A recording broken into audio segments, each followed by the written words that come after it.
Readymade pizza बेसपासून आपण आज झटपट पिझ्झा बघणार आहे, पिझ्झा रेसिपी बघणार आहे। नमस्कार, मी स्वाती सोनाक्षी भराटे व्हेज रेसिपीमध्ये तुमचे खूप खूप मनापासून स्वागत करते। चला तर मग रेसिपीला सुरुवात करूया।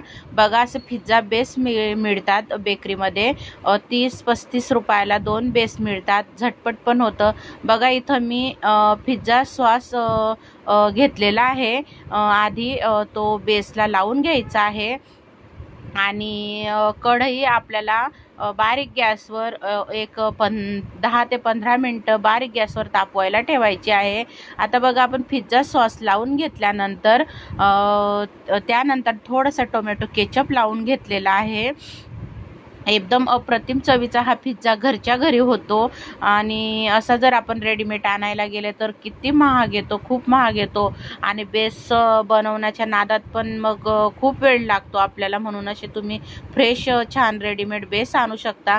आता बघा, इथं मी चीज घेतलेला आहे। तुम्ही इथं मोझरेला चीजसुद्धा वापरू शकता। म्हणजे जर तुम्हाला जास्त असा चिकटपणा हवा असेल तर तुम्ही मोझरेला चीज वापरा। आता बघा, इथं मी शिमला मिरचीचे असे उभे काप करून घेतलेले आहे, ते मी ठेवून घेत आहे। आणि कांदा पण मी असा कट करून घेतलेला आहे। टोमॅटो कट करून घेतलेला आहे। तर बघा, टोमॅटोच्या पण अशा उभ्या काप करून घेतलेले आहे आणि ते पण मी आता ठेवून घेत आहे। अगदी साधा सोपा पिझ्झा आपण बनवणार आहे, तो पण कढईमध्ये बनवणार आहे, नो ओव्हनामध्ये नाही बनवणार आहे। आणि आता बघा, आपले कांद्याचे स्लाइस राहिलेले आहे, कांदा पण असा उभा कट करून घेतलेला आहे। तुम्ही तुमच्या आवडीनुसार भाज्या कमी जास्त करू शकतात। आणि खूप सुंदर बघा हा आपला पिझ्झा होणार आहे। तुम्ही नक्की बनवून बघा। आणि रेडीमेड पिझ्झा 30-35 रुपयाला 2 मिळून जातात आणि छान असे 2 पिझ्झे आपले तयार होतात। आता इथं मी थोडंसं ओरिगॅनो टाकणार आहे आणि छान असं बघा, असं हिरव्या कलरचं मेहंदी कलरचं असतं ओरिगॅनो, मी ते टाकून घेतलं आहे। थोडंसं चिली फ्लेक्स मी इथं टाकलेली आहे।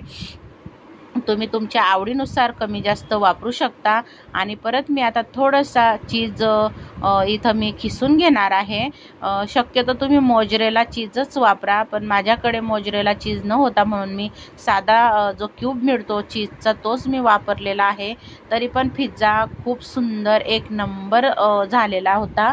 आणि तुम्ही नक्की ही रेसिपी ट्राय करा आणि मला कमेंटमध्ये सांगा। माझी जर रेसिपी तुम्हाला आवडली तर लाईक, शेअर, सबस्क्राईब करायला विसरू नका।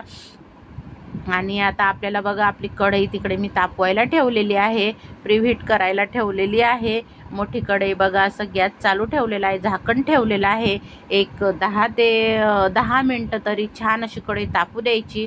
आता एक असं ताट घ्यायचं, त्याला थोडासा बटर लावायचा आणि आपला पिझ्झा बेस ठेवून द्यायचा त्याच्यावर आणि वरतून झाकण ठेवून द्यायचं।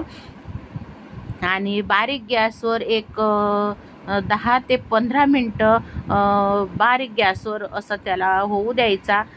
आपलं जिथपर्यंत आपला चीज वितळत नाही तिथपर्यंत बघायचा। आता बघा, इथं 10 ते 15 मिनिटांनी एकदम बारीक गॅस ठेवायचा आणि बघू शकता मस्त छान असा आता कडक आपला पिझ्झा झालेला आहे आणि चीजसुद्धा वितळलेला आहे। इथं जर तुम्ही मोझरेला चीज जर वापरला तर मग त्याला असे जसे रेडीमेड याला असे तार तुटतात त्याप्रमाणे होतो, पण तरी पण तुम्ही ह्या प्रकारे करून बघा। खूप सुंदर साधा सोपा पिझ्झा आपला तयार झालेला आहे। नक्की करून बघा, मला कमेंटमध्ये सांगा व्हिडिओ आवडला का। श्री स्वामी समर्थ।